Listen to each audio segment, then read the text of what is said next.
Welcome to the podcast, People More Interesting Than Me. I'm your host, Michael Strumsky, where every week I host a new guest with unique professions, personal adversity, or even maybe a strong opinion or two. And if you haven't hit the 5 stars review on Apple Podcasts, please hit it now before you forget.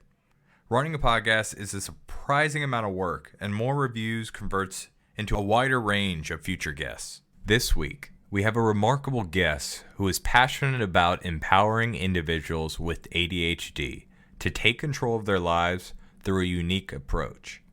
Julie Saad, a renowned ADHD and nutrition coach who firmly believes that a ketogenic diet holds the key to managing ADHD symptoms effectively. In a world where attention deficits and cognitive challenges are prevalent, Julie brings a fresh perspective that challenges conventional thinking. With her deep understanding of ADHD and her expertise in nutrition, she has been guiding individuals on a transformative journey toward improved focus, mental clarity, and overall well-being. Enjoy. So let's get into it. What is your profession and what are your passions? Because it sounds like, at least from your enthusiasm and what I've read, they kind of commingle.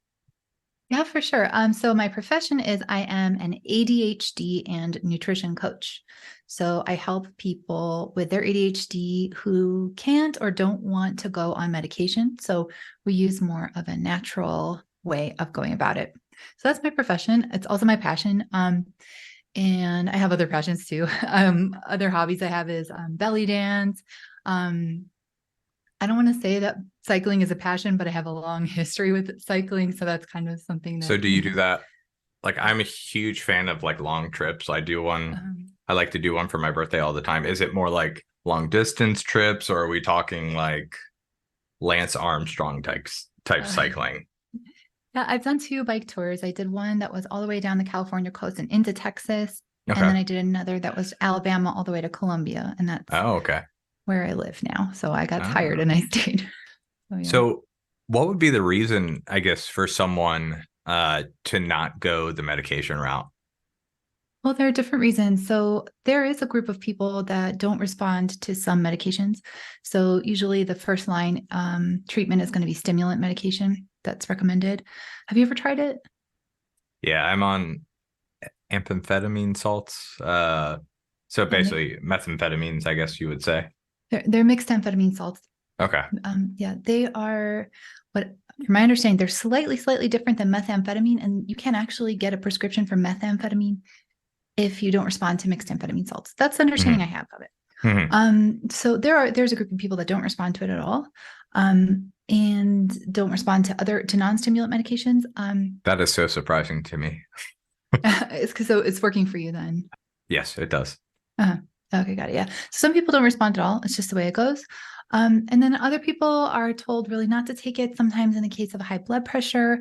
And then there's a whole other situation. Like, for example, stuff has just come out saying it's fine to take these medications during pregnancy. But a lot of women are like, oh, I don't know. Like the study says it's safe, but I'd rather not take the chance, basically. Yeah.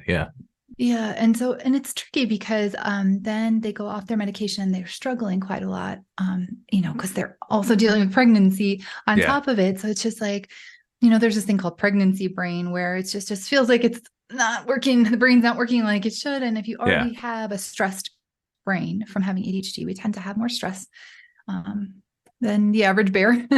Then you're you have this kind of double whammy of having unmedicated ADHD and pregnancy. So so that would be another case of somebody not wanting to do it. And then some people just don't want to be on medication. That last part, I definitely agree with. A lot of people, I don't know. I know some people that would rather, they'll come to the doctor will tell them about a special medication or something like that. And then basically between then and their next doctor visit, they will basically go through exercise programs, all these different diets, just to not be on that before their next doctor visit. And it's usually cholesterol from what I've seen. Like my dad, really? Yeah, my dad, who's how old is he now? 75 or whatever. Every time he had a cholesterol tests, he would a month or 2 months before, he'd always have a salad for lunch right before. And I was like, that kind of defeats the whole purpose, Dad. Like you're just cleaning out the veins just for this one test, and it's just going to go back to normal after that. I have some links I'm going to send you to send to your dad because it turns out LDL cholesterol is actually not dangerous. Oh, that's good. Yeah, the number one prescribed drug in the world is statins. I definitely heard that a lot. Yeah. And LDL in and of itself, 80% of the cholesterol in our body is made by our own body. So we're only talking about 20% here that's coming from your diet. You need cholesterol to live. And there are types of cholesterol that are dangerous, and these are the damaged cholesterol. We're talking about glycated cholesterol, which is when cholesterol collides with glucose. It can also happen with fructose too. So that cholesterol is a damaged cholesterol. The particle becomes smaller, and that's the one that's dangerous. And so that comes from eating too much sugar, too many carbs, this, that, and the other. Not from eating meats, not from eating saturated fat and things like that. So having a high LDL, just that number on its own doesn't really tell us anything. We want to look at these, these damaged particles, which is a test that most doctors won't run. And most doctors will freak out on you if your LDL is high, and they will put you on a statin. And they really, I don't know. I'm going to send you some links I'm going to send you some links to send to your dad because really it's been a misguided principle of medication and of medicine, which I think that we're going to be seeing a class action lawsuit, the likes of which we've never seen, very, very soon with statins. Wow. Okay. Yeah. So what does, I guess, how'd you get into this? Let's start it there. Okay. So I began this because of a very, very noble quest to look hot in crop tops. That was my only motivation. Was everybody around me was wearing crop tops. I live in Colombia. We're famous for having beautiful girls. And so everyone was walking around looking super hot in their crop tops. And I got very jealous because I was very chubby. I just want to clarify, when you say Colombia, you mean Colombia, the country? Colombia. Okay. Mm-hmm. I just wanted to confirm that because I didn't know if no offense to people in Ohio. I think it's Ohio. Columbus is the capital of Ohio. Sorry, keep going. Yeah. I think it's named after the same guy. Yeah. So what's it called? Yeah. So all these, I was jealous. Let's call it spade a spade. I was jealous of all these cute girls and their beautiful crop tops and their amazing stomachs. I said, I want to look like that. And so I thought, I'm going to get back into intermittent fasting. I kind of done it. And I hadn't really had breakfast in quite a long time, but I was kind of not doing it right. I was eating late. I was eating my breakfast late, but then I was eating way into the night. So I wasn't really doing it. I had a pretty large eating window. So I was like, okay, I'm going to get back into this intermittent fasting thing. And I don't even know where I heard about the ketogenic diet. I think it popped up in my YouTube feed because I was looking at fasting. I was like, what is this keto thing? Let's try this. And I had tried Atkins a long time ago because my mom was on it and my mom had great success with it. But I think I lasted like a day and a half or 2 days. I was like, I can't, this is impossible. Nobody can actually do this. Because actually I didn't know about electrolytes. That was my fatal flaw. So I tried it again this time and I was successful. I lost exactly 50 pounds in just over 3 months. I went from being, on the borderline of being obese to being quite thin, like to being exactly the perfect weight that I'm like, yeah, this is exactly the number I wanted. This is perfect. And I was like, cool, mission accomplished. But then some other funny things started happening. So I've had ADHD all my life. I was born with it. I started really noticing problems when I started getting homework about age 8. I couldn't sit down and do my homework no matter what. I couldn't do it during study hall during the day. I would have to come home, watch TV, eat dinner, do everything else, write a song or compose a poem or learn a Shakespearean monologue, like literally everything else except my homework. And then when I was exhausted, then I would sit down and do my homework and sometimes pass out on my book. And that was my whole life. I could never do anything unless there was a serious deadline or somebody was standing over me or there was some pressure. I just couldn't do it. And it sounds silly, like, well, why didn't you just do it? I just couldn't do it. And I was miserable. This was something that just affected the way I felt about myself. I got really good grades in high school, miraculously. but I was doing everything at the last minute. I was exhausted. And then I never applied to the college I wanted to because I just didn't get around to doing the flipping application. So anyway, the point being, I had a huge problem with procrastination my whole life. And so then after being on this diet for a while, I think it was about a month is what I want to say, but I don't have the exact date. It was lesson planning day, my least favorite day of the week. I was working as an online English teacher and I hated Sundays because Sundays was lesson planning day. And that meant I had to get up. The Sunday scaries, you mean? Yeah, because I had to do all this stuff. I didn't have a boss. I didn't really have a deadline. I mean, I had to do it before dawn on Monday, My husband was always pissed off at me, and rightly so, because he would say, do you want to do something? And I was like, no, I have to work. But I wouldn't work until about sunset when the tiredness kicked in. All day, I would do everything else. I would cook. I cooked some amazing food. I would listen to music. I would dance. I would everything except my bloody work. And this was every single Sunday until one day I woke up at 7 a.m., made some coffee, sat down, opened my computer, and finished my work by 10 a.m. And I said, what just happened? This is the first time in my life, okay, I'm in my 40s, the first time in my life that I just said I was going to do something and just did it.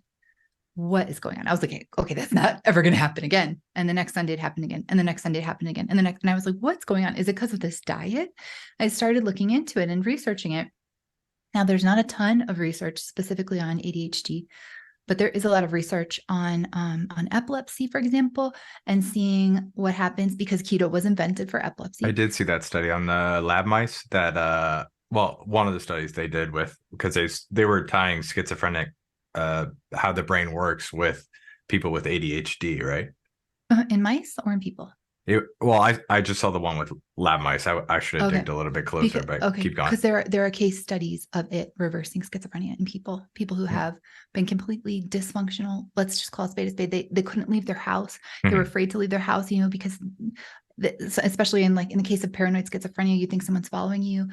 And then there's an excellent book called Brain Energy by Chris Palmer. And they talk about this one case where the patient was schizophrenic and also very, very overweight. And they're like, well, let's just put you on keto so you can lose weight. At least we can help you with your weight. We can at least fix one thing. And then 2 weeks later, he was like, you know what? I think you guys have been right this whole time. I think I am schizophrenic, and the guy is thriving now. So it's put schizophrenia into remission in people. It fixed my ADHD. I would say it's 95% gone. It's helped people with depression. It's helped people with anorexia, which is they always say, don't put anorexic people on keto. It's helping them get over their anorexia. So there's a lot going on. There's some magic to this way of eating for sure. What's that book I read a while ago? It was called The Dorito Effect. Have you ever read that book? No, and I want to read it. I'm going to write that down.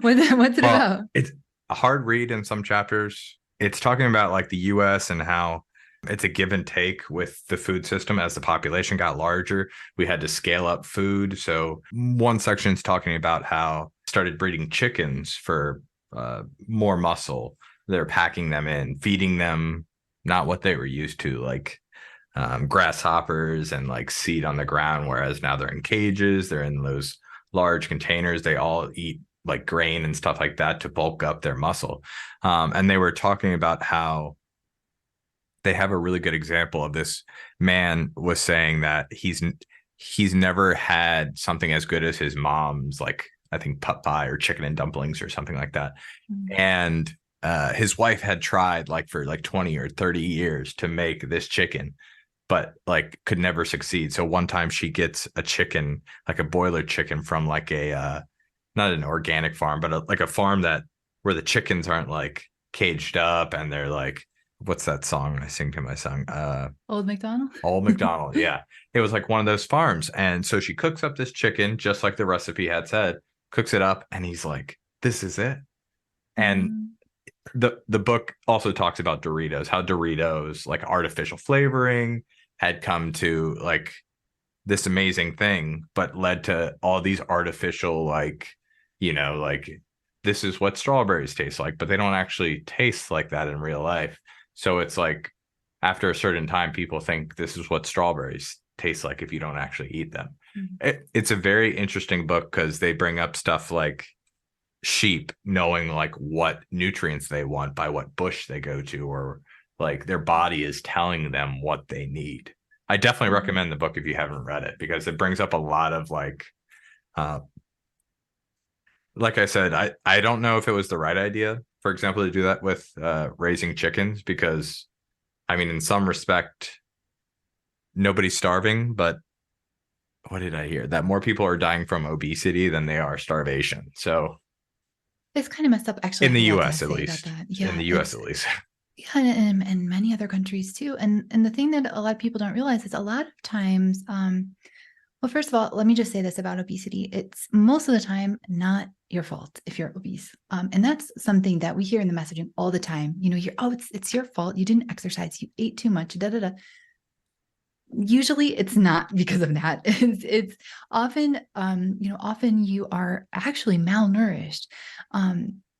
And not getting enough of what you actually need, or the signaling is, let's just say, broken in the body. I'm sure you've heard about the hormones leptin and ghrelin.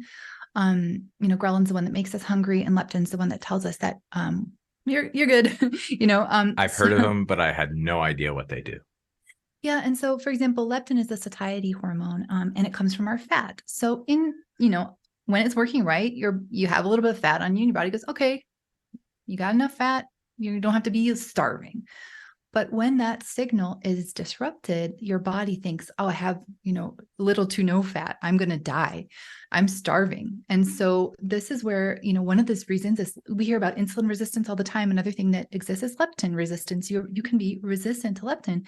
And so you feel like you're starving. So how dare you tell somebody who's obese that they just need to exercise more, or that they need to stop eating so much? They literally think they're starving. Their body thinks they're starving. So sorry to people that are saying, oh, just exercise, just get off the couch. Go F yourself, because you're wrong. You're wrong. It's not these people's fault. It wasn't my fault. I tried everything to stop, overeating, and I just couldn't, because I was eating garbage and my body didn't understand what to do with it. Mhm. So try as I might, I couldn't, because my body was like, dude, we're starving. Like, we got to do something about this. So I guess what would you recommend for, I guess, for a person, I guess, seeking to go kind of like altering their diet who are trying to not take medication for ADHD? Mhm. Okay, so there are different ways to go about it. Um, if you talk to some practitioners, so this is where it kind of differs. And so what I'm going to say is it actually works pretty fast. So don't worry if you don't get it right the first time. In a couple of weeks, you can try something else. Um, it's not like you have to be on it for a year and then you'll feel a magical effect. Usually people start feeling effects within 2 to 3 weeks. Like you did, Um, right? Those yeah, Sundays? yeah, those I have to go back through my notes and see like when I messaged my like students early in the morning for the first time. And see how long it actually took me, because I don't have a good idea about exactly when it was, but I think it was Hmm. about a month for Okay. me. I think it was about a month into it. Um, so so some practitioners will tell you you need to be on a strict version of keto. Some practitioners will tell you to start on a paleo diet, which is, not so much about the macronutrient ratios, but more just about not having junk. So Hmm. it's kind of all this pre-farming times is what we're thinking about with a paleo diet, which is going to be no grains, no grains, not quinoa, not no grain, no, no grains, no beans, anything that you basically need serious agriculture to grow. Because okay, you're going to say, oh, well, you need a farm for a cow. Yeah, well, in theory, you could, you could have a cow without a farm. Um, so that anything that's like pre-agriculture could be a paleo diet. So that's one option. And that the statistics that I've heard, I haven't worked with it too much with clients, but the statistics I've heard is that helps about 50% of people Hmm. see relief. Um, and then the rest will need to do something more like a stricter version of keto. And then there's a small subset of people that need to go all the way to something like a carnivore diet because of food sensitivities. But in my experience and from the research I've looked at, a relatively strict ketogenic diet will help most people with their ADHD symptoms. Yeah. And I'm probably not remember what's the term that goes from when you kind of completely, not completely isolate carbs, but your brain starts using protein rather than sugar.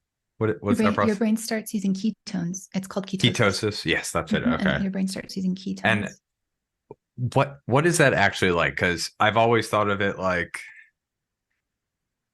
I don't know, like a switch goes off. Like, by the way, we're just eating protein now, people. Like, sorry, the sugar's all out. We're just having protein for now on. Do you Well, know it's not what just it's it's not kind of just like? protein. I got to correct you, just Yes, in case please anyone's do. Please listening. do. It's not just protein. It's very the diet is very low carb, moderate protein, Mm-hmm. and a very high fat. Okay. So most of your energy is coming from fat. You're getting the protein that you need because protein is essential. We die in maximum 70 days. We don't have protein. And so protein and fat are essential. Carbs are completely non-essential. Anyone who tells you that you need to eat carbs to live is an idiot and you should not listen to them anymore. You heard it here. So it's high fat, moderate protein, very low carb. And so what's the feel like? Well, some people say they feel like a switch has been flipped. Some people notice a little bit more of a gradual change. In my case, it was, that when I could sit down and do my work, that was like, whoa. And then another thing happened, which is that I had, let's say, because I don't have it anymore, I had severe PMS, which is called PMDD. That's premenstrual dysphoric disorder. So you're actually dysphoric, like ever since I was a teenager. So, ever since I wasn't a kid, I had this, and it's horrible. People make light of it like, oh, you just have PMS. No, it's, you want to kill yourself. You want to kill other people. Sometimes you're in bed crying for days. You feel like you just don't want to go on. It's a higher suicide risk. And that also just went away. It's 100% gone now. I have no premenstrual symptoms at all. I don't even have cramps. I have no idea when I'm going to get my period anymore. I used to have a whole week of like, it's coming, like prepare, like batten down the hatches, like don't make any important phone calls because you will lose your temper. And now I'm like, what day is, like, I have to look at my app. I'm like, oh, it's coming any minute now. I didn't even know, because I feel the same. I'm not bloated. I used to look like a big old puffer fish all the time, but even more so for a week out of every month. And so in my case, that just went away. I was like shocked. I had no idea. I've talked to other people about it, and I've had a lot of people say that it's helped them with that too. I haven't read any research on it. So if anyone's out there that's looking for research projects, that's a good one. So in terms of how it feels, like I would say for some people it feels like a switch, and some people feel this kind of like gradual thing, but Mm-hmm. most people will say like, wow, I really feel this mental clarity and this calmness. In fact, I didn't know I was such an anxious person until I stopped being so anxious. And I was like, oh, I'm actually pretty chill right now. I don't consider myself to be a shy person at all. But when I went in the past, when I went to parties, I would feel nervous. And I don't know if it's just because there was just so much going on. The ADHD brain sometimes has trouble figuring out what to listen to and what not. So I felt sometimes like all conversations were entering my head at the same time. And what do I say? And I don't want to interrupt anybody, all this stuff. Now I go to parties and I'm like, cool. And I feel like I'm actually breathing. And I'm like, oh, these are actually quite fun. I understand like the fascination with like socializing now. It's actually not that stressful. Yeah. So When those I have been some of the when effects. I go to a party, it's basically like I'm taking all the sensory information in and assessing basically different people there, and like I'm quiet just because I'm trying to take all this information in and analyze it, and and that's usually if it's a party that I know no one, so it's like I'm trying to think about all the scenarios and what to stay away from and the people that maybe I would be able to have a conversation with, stuff like that. So yeah, that would be nice. Yeah, that's true. Yeah. I mean, I still sometimes like I still will sometimes get see something and kind of look away. It's like a bad habit I still have, which I think people sometimes think is like rude. It's like, are you listening to me? It's like, yeah, I'm listening. I'm listening, but look over there. Like, Yeah, yeah, did you not see that person?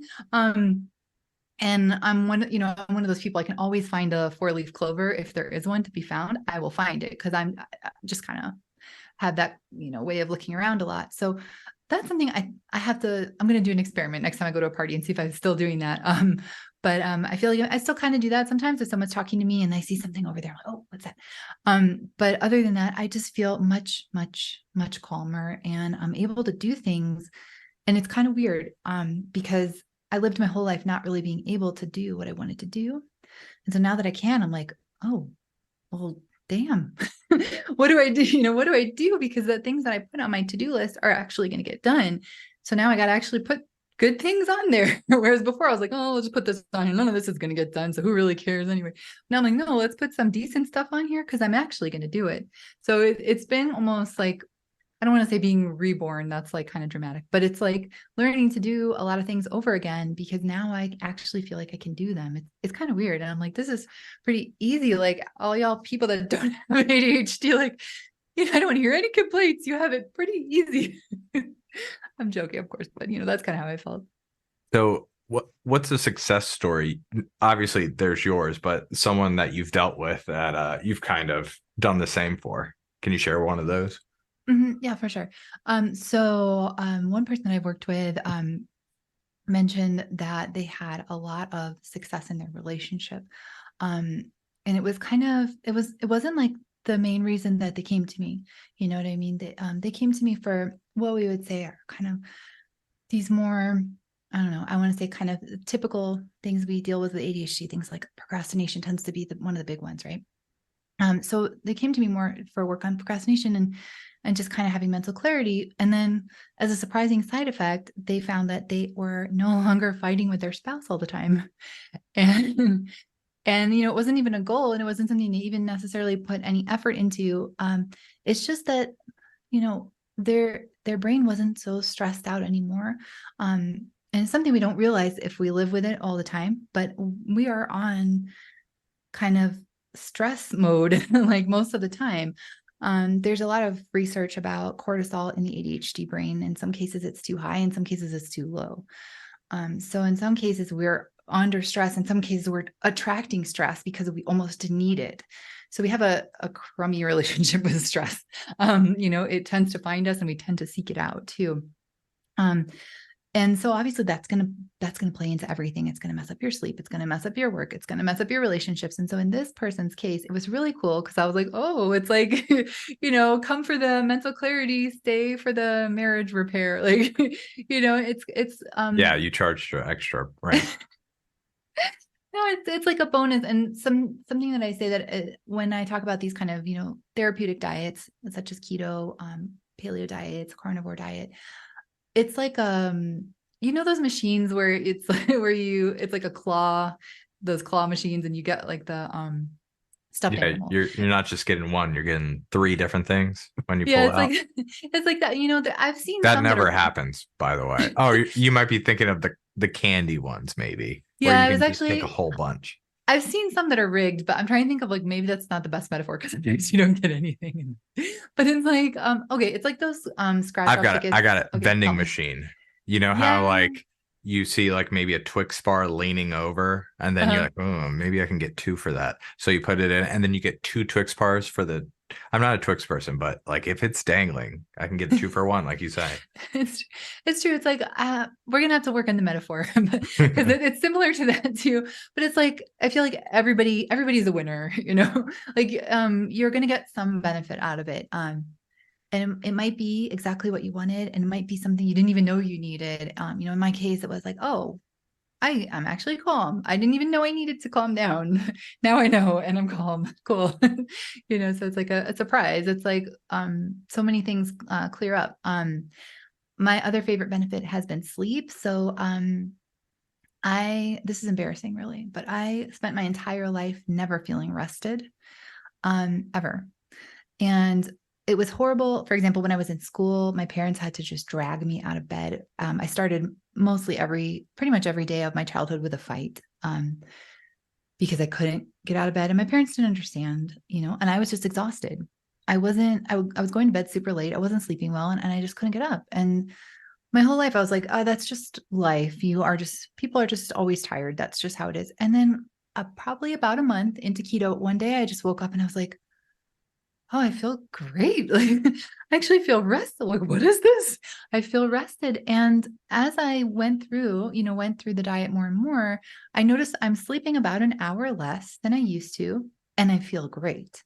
So it's like, cool. I got this like extra hour in my day, and I'm actually sleeping, you know, I don't have to set 10 alarms anymore. Like I used to have the phone, another phone, an alarm clock, radio, and like I'm sure all of my neighbors throughout history want me to die very soon, like very soon, because I'm sure I disrupted the sleep of many, many people. And it was just because it would take 5, 6, 7, 8 alarms for me to wake up and then get out of bed. Mm-hmm. So that's maybe my favorite bonus has been the sleep one. That is nice. So Mm. I have a stupid, silly question, but this was Okay. always difficult for me when I was doing it. I did do it for a while, but I felt like I didn't have like solid foods to go to for my I was eating what was I eating? Like pork rinds, bacon. I was eating cheeses. I want to say cheeses. I'm talking like pepper jack, string cheese, and stuff like that. What are like some of your go-tos like for let's not just say meals because meals you can do, but I can do, but like in between stuff. What would you recommend for that?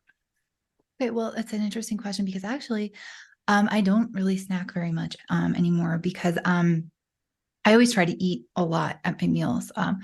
And you'll hear different kinds of advice, but one of the prevailing pieces of advice you hear with keto is to eat until you're comfortably stuffed, such that you hopefully won't really want to snack much in between. If you do want to snack on things, you can have processed meat. I know people are like, what?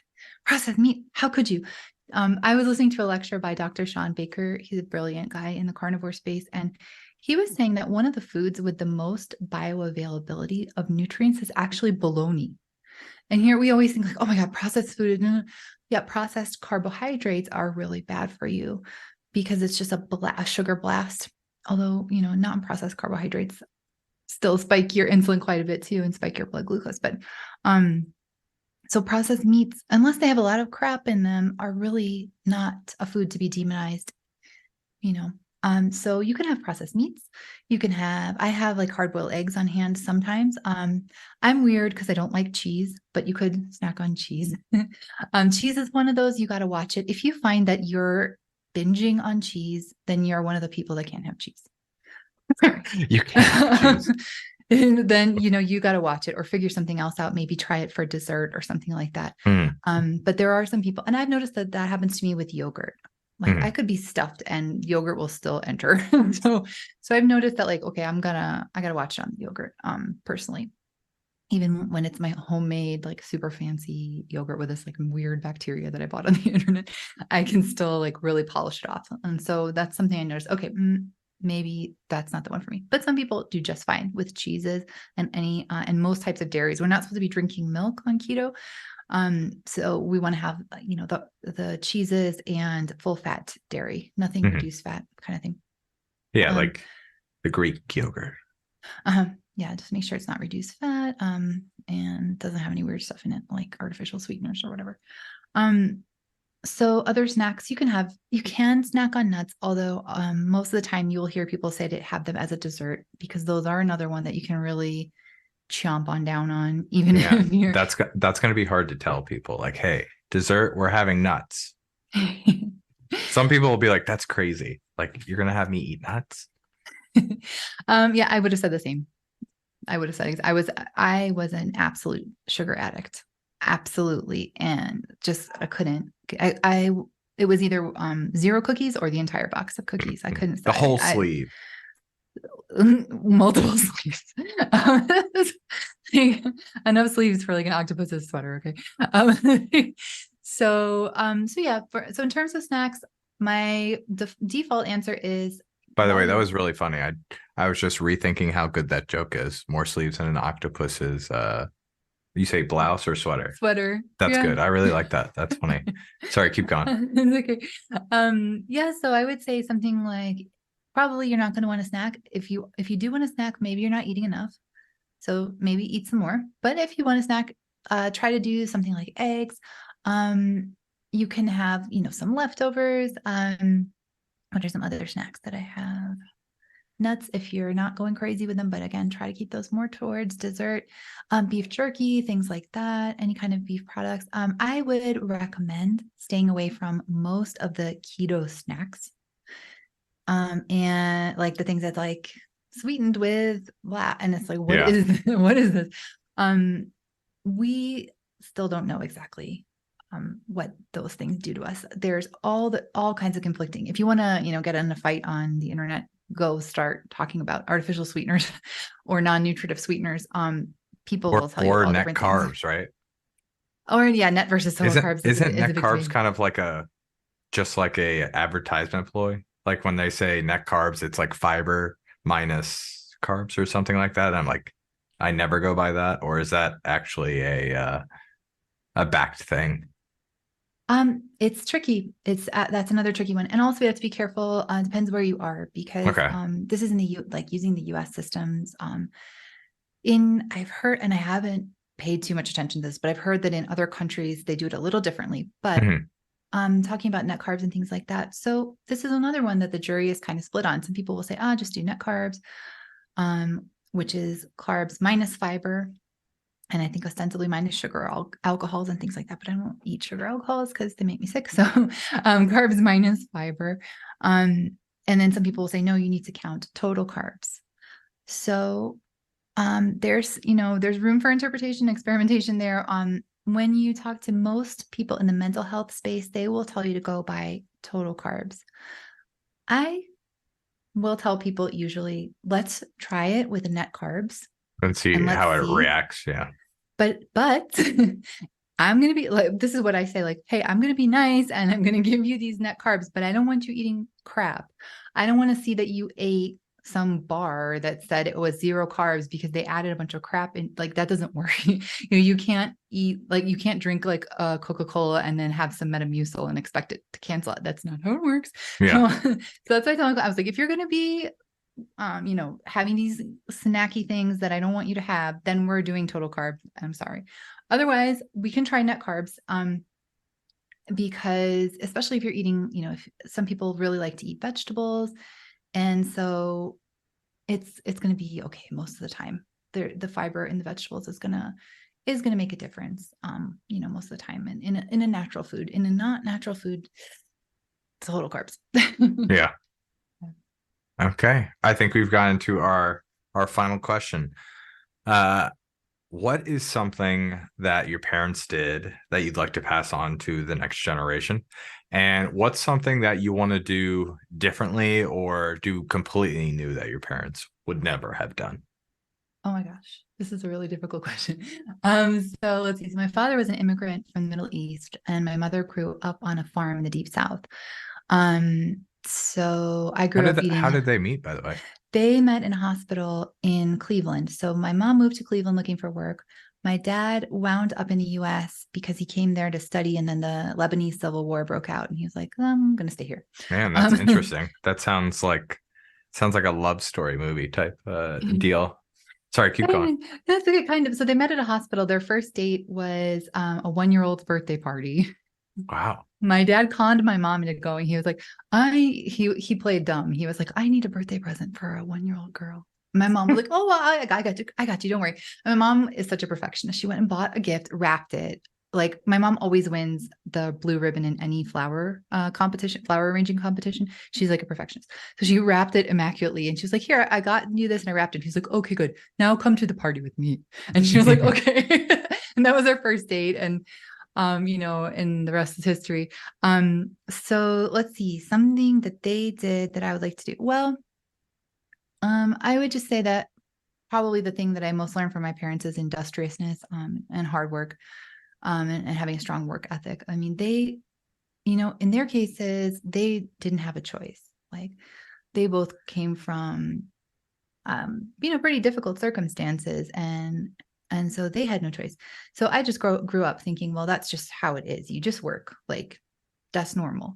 And so that's something that that I continue to value, is not necessarily working yourself into the ground, because I definitely don't think that that's a good idea. And I try to help people not overwork, but just this idea of taking pride in your work is something that I learned from them. So, I would just never do any kind of work unless it was something that I put my heart and soul into. Otherwise I'm just not going to do it. So, Yeah, makes sense. What you yeah, want to put so in, you get out. Yeah. exactly. So I would say that the number one thing I learned from them is taking pride in your work and putting your heart and soul into your work. Yeah. And then the flip side is ironically, not working too much, because I did see that.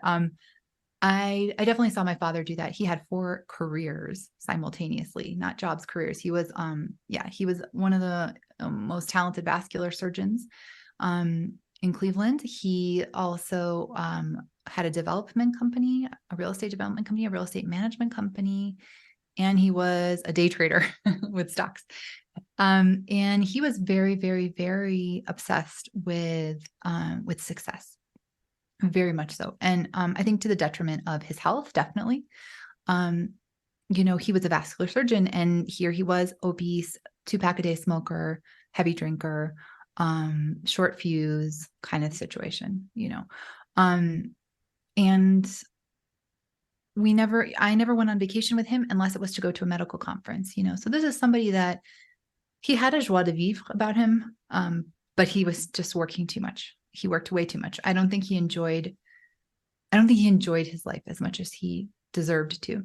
And then my mother, on for her part, she also worked a lot in her career, and then just worked so much in the home, cooking for us, like always cooking the spectacular meal every single night. And looking back, I'm like, y'all could have like, you only had one child, like, you know what I mean? Like, I didn't really need, I never asked for any like I didn't have any concept of luxury goods. I never asked for anything, so special. And so when I look back and I think about all the work, all the suffering, all the health consequences they both suffered through, I think why, Yeah. why, like, you guys, like, we could have really relaxed a lot. So it's funny, like, I guess it's funny trying to reconcile the two, because on the one hand, it's like, I want to work hard and take pride in my work, but I don't want to work for the sake of work, and I don't want to overwork myself. So they seem like contradictory ideas, but they're actually kind of the same idea, because the idea is just to figure out what you want to do and do it well, and then stop and go have fun. Yeah. So what I've seen from a lot of people, I guess, from this podcast and maybe even my personal experience, like, for example, I would guess that your parents, basically their parents, were, I'm assuming they were even harder workers. You know what I mean? Like, I feel like it's either a vicious cycle, like the next generation kind of is even harder workers, or they go the exact opposite way. That's a really good theory, but you're wrong. Um, you're wrong, actually. Yeah, because like neither of them. So my mom grew up on a farm. So yeah, you have to work hard on a farm. But aside from just doing what you had to do, yeah, they had to work hard, but they weren't necessarily enterprising. And then on my dad's side, it was kind of this thing of, my dad always complained like that his parents never bought their apartment; they rented the same apartment well into old age. And he's like, well, what are you guys doing? So they were not necessarily hard workers, as far as I know. But that's what I'm saying. Like, he didn't want the same thing for himself. So he worked so hard to get that. Yeah. And then when you're looking at him, you don't understand that he's trying to do what you're doing, but the exact opposite. Like, he's like you don't understand. Like, my parents, they had so much time. They could have, and that's probably why he had like 4 professions. He was not just working for himself, but working for maybe what his parents could have had. It's funny. It's like that paradox for like celebrities or very like rich entrepreneurs who don't want to give their children money because they think they're going to be soft and all this stuff. But then you want an amazing life for these children because you have the wealth, the power, the stuff like that. So it's like, how do I raise these kids to like have good values, to understand the value of money, like all these things that they can, just like you were saying, like, you could have relaxed a little bit. You didn't need to, your dad didn't need to be stressed out as much. So Yeah, it's just so hard to Yeah, you're right. So you're right. He was like making up for last time. And it's funny because he wanted to go into business and he told his dad, I want to be a businessman. And his dad didn't have a concept of that. He's like, what do you mean you want to open like a candy store? Like he didn't understand what business was. He thought Yeah. that's like business is like you have a little shop. He just didn't have a concept of it. My dad was like, no, no, no. And his dad was like, no, no, you need to be an engineer or a doctor. Da, da, da. And so then oddly enough, when I came up out of high school, whatever, I was like, I'm going to be an actress. And my dad was like, no, you need to go into business. So it's funny, like it was like a generation, like you need to do this because that's what I wanted you to do. And of course I was like, no, I'm going to go into the arts. And so I began, my professional life in the arts, much to his chagrin. But yeah, that's how it goes. Yeah. What about in your family? Have you already answered the question on the podcast, or can I ask Oh again? no. My dad he's a air compressor mechanic, Mm. salt of the earth, hard worker, like always put others before himself. And my mom, kindergarten teacher, always working. And then it's like the classic, like you have to go to college. For example, if I would have done like a soft science, like sociology or like psychology or stuff like that, I don't think that would have, since they were paying for college, I don't think that would have flied, to put it that way. So it's the same type of mentality. Like they were trying to put, which I mean, any normal person would do. Like, I want my child to be safe. Like, no matter what happens to me, like, I want them to have more. The money I'm putting towards my child, I want to have more boom for my buck, I would say. Like, Mhm. so I was an engineer, or I became an engineer. Mhm. I don't know if it was the best thing for me. I mean, I enjoy my job, but it's hard to determine what your passions are at such a young age if you haven't experienced what they could be, something like I that. agree. I agree. I think it's crazy that we ask people around age 18 to figure out what they want to do I the mean, rest of their lives. people ask you between the ages of like, I feel like a kindergarten or like a Mm. first grader, like, oh, what do you want to be when you grow up? Oh, I want to be like my son. I asked him what he wants to be, and he's 2.5, and he says paleontologist, uh, just because he loves dinosaurs. And I'm like, that's fine, but How I'm can you even obviously, pronounce that word? That's so many syllables. well, he says all the dinosaurs. He actually had apraxia for the longest time. And he just started talking, which is amazing. But yeah, he'll say Parasaurolophus, not as still throw it together. It's actually pretty good. Oh But wow. yeah, Okay, watch that space. He's gonna be a famous yeah. paleontologist. Now he's going to be a paleontologist, and just to spite me, basically, from what Yeah. we've been saying. Um, but tell us what you're working on right now. What am I working on? So I have a little YouTube channel where I talk about the ketogenic diet and ADHD and all things related to keto and all things related to ADHD. And so you can find me on YouTube. My name is Julie Saad Wellness on YouTube. And I work with clients. I have a 13-week program where we go from frazzled to focused. And we focus on all areas of health. So sleep, movement, nutrition, and the nutrition is the basis of it. And it includes ADHD coaching as well. So it's a cool program. And it's actually a lot of fun. Like people think like, oh, it's going to be this like hard work. It's Like actually boot quite camp. fun. It's going to be No. like boot camp. No, it's fun because with ADHD, if it's not fun, like it's probably not going to happen. So, Yeah. so it's fun. So, and so that's where I am. You guys can find me online, on YouTube, or my website is juliesad.com, and sad is with 2 A's. Okay. And I'll throw it up when this episode goes up as well, so people can just click to it. Cool. Awesome. Yeah. Thank you very much for being on the show. Appreciate No, it. thank you for having me. It was really, really interesting speaking with you. And just as usual, I learned a bunch of stuff that obviously I had no clue about. Well, I'm sending you links for your dad. Perfect. Perfect. Yeah.